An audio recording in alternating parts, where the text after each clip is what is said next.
and welcome to the African News broadcast from Canada. My name is Sandra Asante. Top stories. Eritrea rejects U.S. sanctions on army officials.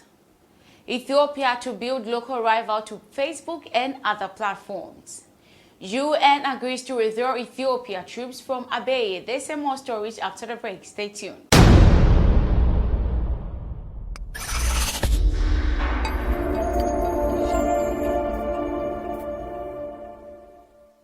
You're welcome back from the break to our first story. Eritrea's foreign ministry has rejected the U.S. sanctions on its army chief, describing them as utterly baseless. Philippos Volde Yohannes was accused of being in command of the forces in Ethiopia's Tigray region that carried out human rights abuses. But Eritrea in its statement asked the U.S. to table facts to prove its false allegations.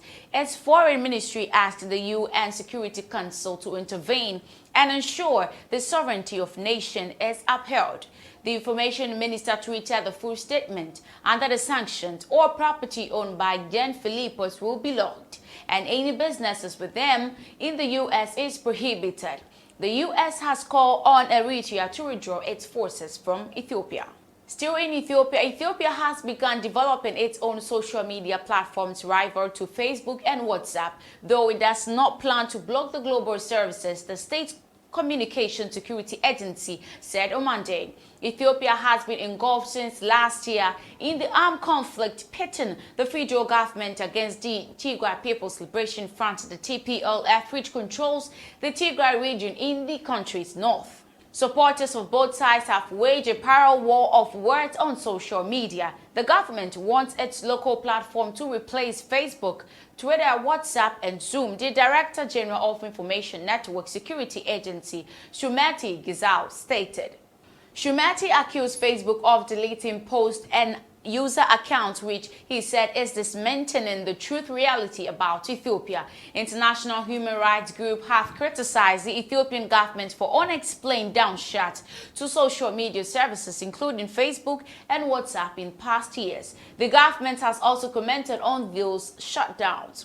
Facebook's African spokesperson Kezia Anim Adjo declined the comments on Ethiopia's plan and did not respond immediately to the query about Shumeti's accusation. Ethiopia, the country of about 115 million, has about 6 million Facebook users, according to Statista. But in June, days before national election, Facebook said it had removed a network of fake accounts in Ethiopia targeting the domestic users, in which it linked it to individuals in the INSA, which is responsible for monitoring telecommunication and the internet. We move to Sudan now, and the United Nations will replace the Ethiopian force deployed in the Abyei area, which troops from other countries contributing to UN peacekeeping operations, Sudan announced on Monday. Khartoum has had the United Nations last April to withdraw the Ethiopian forces from the border town on the grounds that Addis was no longer a neutral party. It is not convincible to accept Ethiopian forces deployed in the strategic depth of Sudan, while Ethiopia troops are massing on the eastern borders of the Sudan, said the Sudanese Foreign Ministry on 6th of April. On Monday, Sudanese Foreign Minister Mariam al-Sadiq held a virtual meeting with UN Special Envoy for the Horn of Africa, Parfait Onanga Ayanga, with the participation of UN Peacekeeping Chief Jean-Pierre Lacroix in the head of the UN Department of Operational Support, Atul Kare. In a statement released after the meeting, the Foreign Ministry announced that the meeting discussed the situation in the Abyei area and the United Nations Interim Security Force for Abyei, UNISFA. It was agreed with withdrawal of the Ethiopian components from the UN ISFA during the next 3 months at the request of Sudan, the statement did added. Al-Mandi welcomed the UN positive response and its understanding of the Sudanese request to replace the Ethiopian forces. She further pledged to provide all needed facilities for a smooth exit of Ethiopian troops from the border region.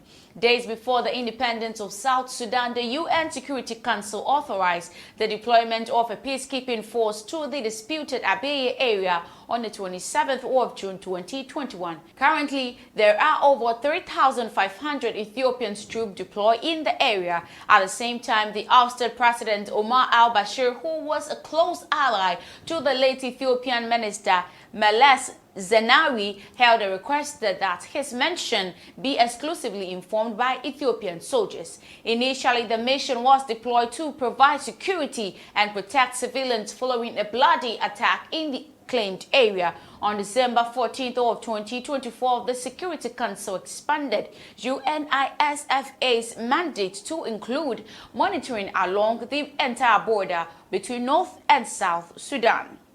This is where I draw the curtains on African News. My name is Sandra Asante. Thanks for watching. I'll see you some other time.